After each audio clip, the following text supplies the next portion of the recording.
are there ways that we could expedite this project, and where or when might there be future delays in the project? Thanks, Jordan. I'm going to start, and then Sandra, wave me down if you feel like I need to add a little bit more. So our aim is to provide this light rail service just as soon as we can. Folks may not remember way back when Sound Transit 3 system, the voter approved plan was approved. We put out a system expansion implementation plan. The timelines that were in the ST3 plan were very aggressive. And so in order to achieve those timelines, we as an agency are working very hard to look at all the different ways that we could potentially streamline these projects, even just to get to that timeline. One of the major areas of focus that we had was during the planning phase, and how can you engage with community earlier to get to a decision earlier on what the project is to be built. So what is that preferred route and station location and so forth. So one of the next milestones that will be critical for keeping the project on its path or supporting the project timeline would be getting to that project to be built decision this fall, so in Q4. So that's one aspect.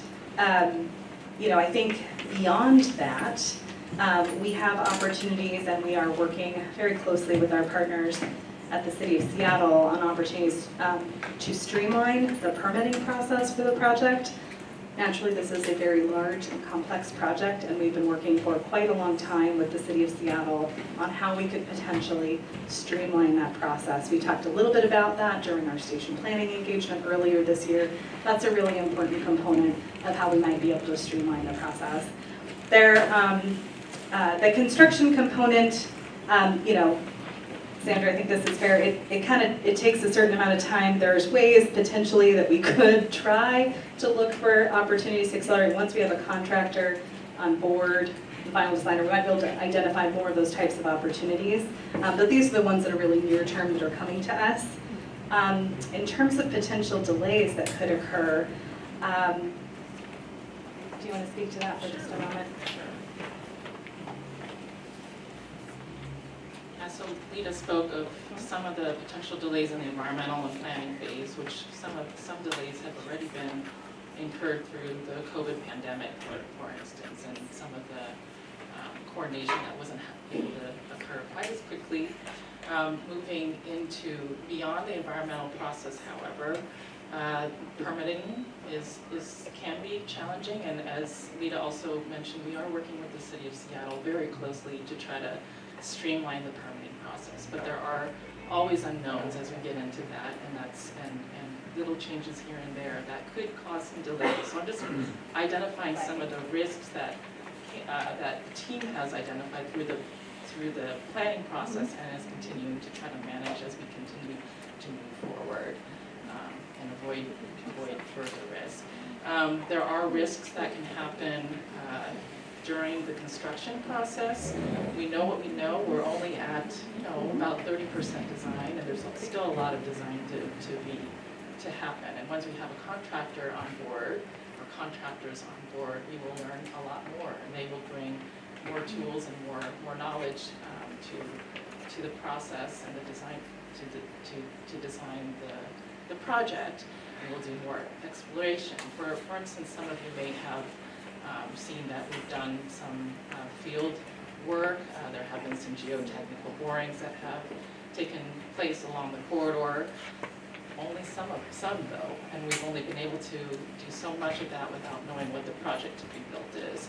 So as we move forward into design, we'll be doing a lot more exploration once we know what the project is that we will be building, and we'll learn more through the process. Some of you may know that, for instance, a lot of Seattle is built on fill.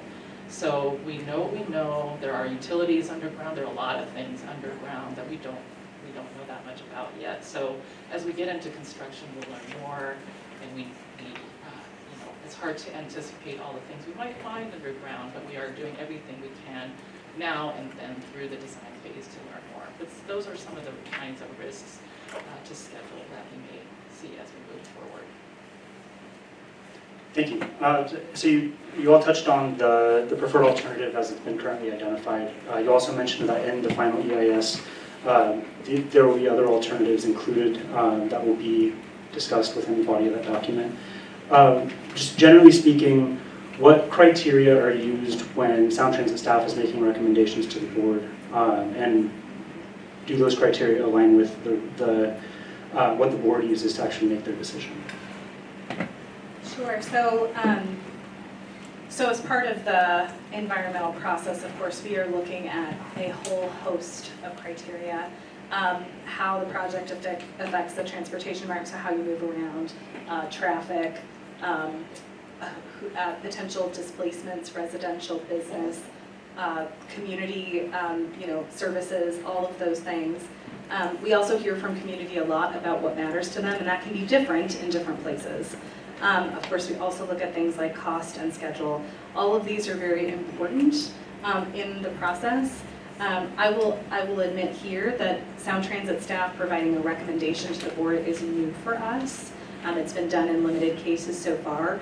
So we're continuing to work with our leadership at the agency and with the board on ensuring that we're really clear about how we're sharing the information, the technical information we're seeing, the community feedback that we're seeing, and what is rising to the top to be a recommendation from the staff. So I hope that is helpful. And you also touched in the presentation on transit-oriented development. At what point in the project would transit-oriented development actually occur, and by whom? Well, that's a great question, and I meant to answer that in our description. So our hope is that we align the opening of these transit-oriented developments as much as we can with when service opens for the light rail. So we've been working to move that earlier in time, engaging earlier in these processes. We, Sound Transit, do not develop these sites. So as we engage with the community, first during planning on what you'd like to see in those locations, say it's something like a grocery store, understanding what kind of footprint that might take or require, helping to think about then how, just in sort of a configuration or a massing, like how big a building needs to be to support something like that. We try our best to try to configure those stations so that they could achieve those community priorities. Then in the design phase, that is when we're engaging much more specifically. We have a better sense of the station design. We know what our project is, and we're able to go out and ask more specific questions about the types of uses, the number of units, all of those things. We're able to put that then into a request for proposals, and we ask, so a qualified entity needs to be part of that, responded from the developer, and it would be a nonprofit developer, and they can partner with others. But we, Sound Transit, do not develop that. It also can be a public entity, so it could be another agency that has an interest. And then they take that development on.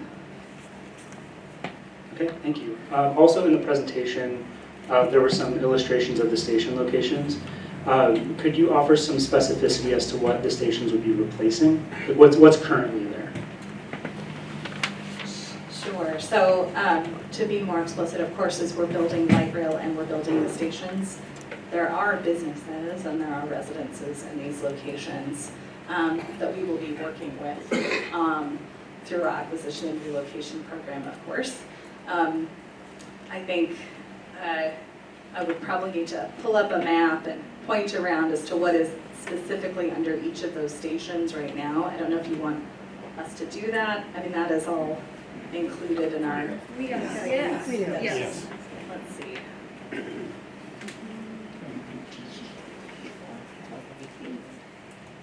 One thing I just want to be kind of careful of, what I can do is talk about the geography, and hopefully that helps folks. We are going to be sharing an updated final environmental impact statement later this year, so that detail will really be in there. So I think what I'm going to do now is just point out generally the intersections of where we're at. So looking here, Daniel, can you just describe the cross streets all around this transit-oriented development site and the station site, and then the cross streets here again?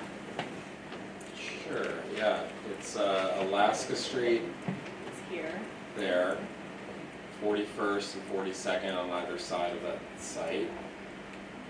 41st here, 42nd here, so it's this block around here, Right, yeah. going down a block.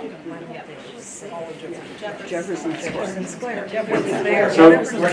So while Sound Transit staff is trying to answer the question, I'd appreciate it if we kept the volume down in the room so we can actually hear the response. Right Thank you. here, that is Jefferson Square. Okay. And then on the other side there, between 40th and 41st. Yep. I don't know the exact distance, but it's just off Elastic. And then here we've got, this is Fauntleroy, right? Yep, Fauntleroy, so we'll call it the triangle, Fauntleroy, Avalon, and 35th. And then Between there, Fauntleroy and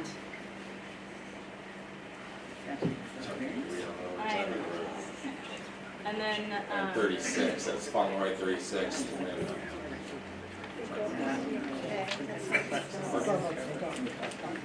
I think that's Genesee, that's right. Genesee, and then on the other side of the street, 35th, you go to West Seattle Bridge, north there, in Genesee. and then the Delridge Station area.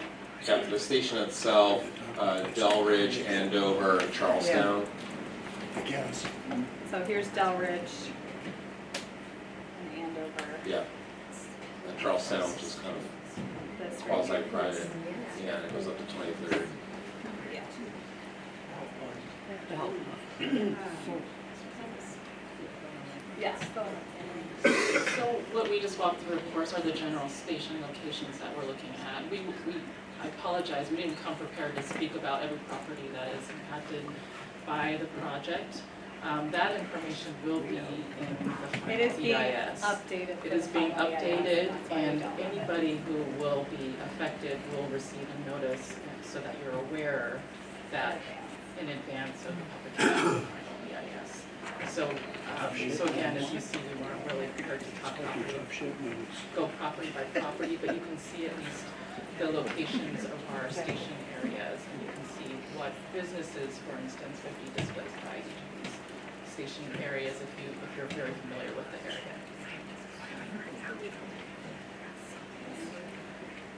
Okay, and Faith, you also started to talk about the relocation entitlements, and specifically on residential entitlements. You did mention replacement housing payments briefly. Also, some information that I don't think a lot of people are aware of are what Sound Transit tries to do in finding replacement residential properties, as far as, I think the acronym is DSS, decent, safe, and sanitary, and comparable replacement dwellings. Would you be willing to explain those things? Sure. Thank you for explaining one of our acronyms. We have a lot of them. And DSNS stands for decent, safe, and sanitary. So if somebody is living in a place that may not meet those criteria, in other words, it has to have potable water, it has to have cooking facilities, it has to have heat or air, depending on the place in the country it is. Air isn't required here, but it is in some parts of the country. Maybe it should be. And we work with a person if it's a large family and yet they're in a 2-bedroom apartment, and really they have enough children or occupants that it should be a 3 or a 4-bedroom apartment. Their comparable dwelling is that 4-bedroom. So we don't move them into a small non-DSNS property just because that's what they live in now. We put them in a better location that is appropriate for the number of occupants for that family or that family unit. There might be 2 family units. Then they would both get relocation benefits. Another important factor in especially a tenant, if a tenant, and I'm going to use a number that's easy to do math on, I'm not using something that's real here for a minute. If somebody's paying $1,000 a month, and we know that doesn't exist here, but let's say somebody is, and the DSNS comparable is $2,000 a month. That $1,000 delta is a benefit that they receive for times 42 months. So there would be a $42,000 differential housing payment to that tenant to move them into a larger unit that is DS&S. And they could also take that $42,000 and use it as a down payment on the house, just to give you math that is easy to understand. Is that sort of the nature of the question real quick, Mr. Rowe? Yes. And then also to kind of stick on this topic of real property and acquisitions process, what practices has Sound Transit implemented in the past to provide additional assistance beyond what's explicitly listed in entitlements? A good example is we've already started working with the City of Seattle and their Economic Development Unit to determine what benefits that they might provide that aren't typically provided under relocation benefits. They have folks that can help negotiate a lease, as an example, for a business owner. That would save you maybe hiring an attorney for that step. We've worked with, as Lita mentioned, to really understand what the business needs are. We've worked with businesses that want to expand, and so they can do things more than just move what they have. They can take that opportunity to upgrade and do other things with some of their equipment. Conversely, we've worked with businesses that want to shrink. Technology and things have changed, and so they want to be in a smaller location. Move benefits are within a 50-mile radius. We always encourage you to stay within your community if that's what your choice is to do. But we've had seniors that we're working with to say, look, I'm moving into assisted living, so I need to move to another location. We have business owners that have gone virtual, and so things have changed for them. And so we really do work with you individually, whether it's residential or business, to find the tools that you need and to connect you to the services that you need, whether it's business or residential. Okay, and then still on that topic, just be the last question on that topic. For those businesses who may have difficulty covering the full cost of their reestablishment, what are some ways in the past that Sound Transit and our local government, specifically the city and the county, have invested in mitigation impacts assistance, especially for communities of color and lower income communities like Delaware? There's a lot in that question, so let me see if I can break it down a little bit. Reestablishment is one of the areas that is hard to understand within a benefits package because it's the one that has a number attached to it. And so folks tend to say, well, it says right here I'm limited to $50,000. What does that mean? Think about it this way. I move personal property and we buy real property. Those are the two categories. And so reestablishment is not the moving of the personal property that is unlimited. It's the thing that I need to do to reestablish a business, like we said, whether it's rent differential, whether it is printing new business cards.